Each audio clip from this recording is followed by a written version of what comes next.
Hey, what's up guys, Card Shuffler 99 here, and today we're going to talk about Jon Dorenbos' trick on the AGT live shows.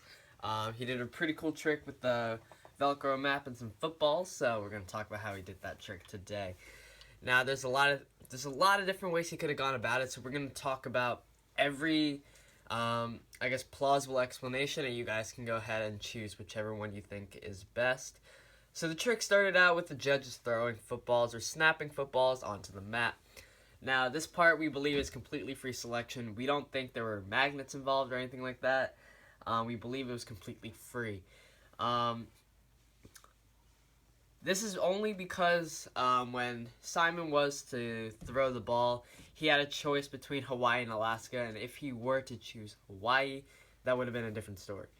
So let's keep going.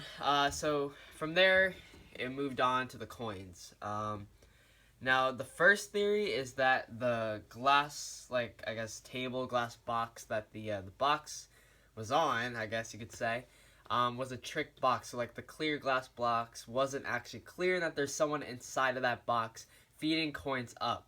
Now, you can see that when Dorenbos is pushing the table, it did look pretty heavy, and for a football player, I mean, it would kind of seem like it would be pretty easy for him to push. But, it kind of looked a little heavy when he was pushing it, so you could take a look at that yourself.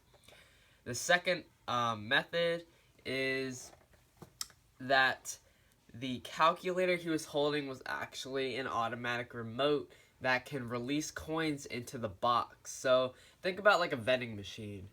When you put money into a vending machine and then you start clicking your buttons and everything, it sends out change according to, how much you put in. So from there, it would basically release the amount of coins you need. So, it could be something like that where he has slots of all different coins and it can release the ones he needed. Other than that, if you look at the journal part, when Howie gives the journal to Jon, the rubber bands are completely in line in the middle. Now, from there, look at when Jon is walking back towards the desk with Howie.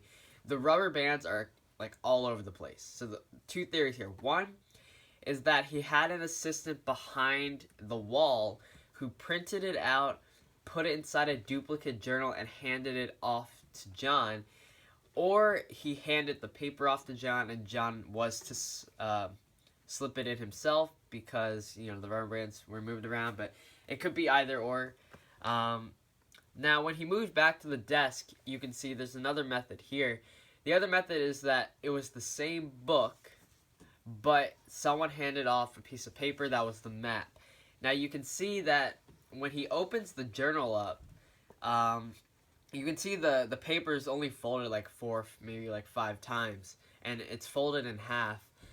But if you look closely at the close-up when they show the map, you can see that there are multiple folds along the paper.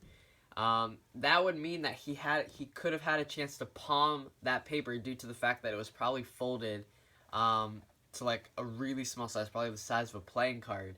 Because if you look really closely, you can see creases, probably 8, 9 creases all along the paper, which would mean he folded it many, many times. So what he could have done was he could have taken the paper, he had it palmed as well in his left hand, a duplicate, and instead of opening that big piece of paper, because there was a camera cut so we couldn't see what happened, he could have, slipped it in his pocket, or he could have just opened the other one in front of it. So those are the theories. Let us know what you guys think in the comment section below. That's really it for Jon Dorenbos, but that's it for us as well. This is Card Shuffler 99. But guys, we do have a contest on our channel. If you want to enter that contest, click on the pop-up you'll see right now. Peace out, guys.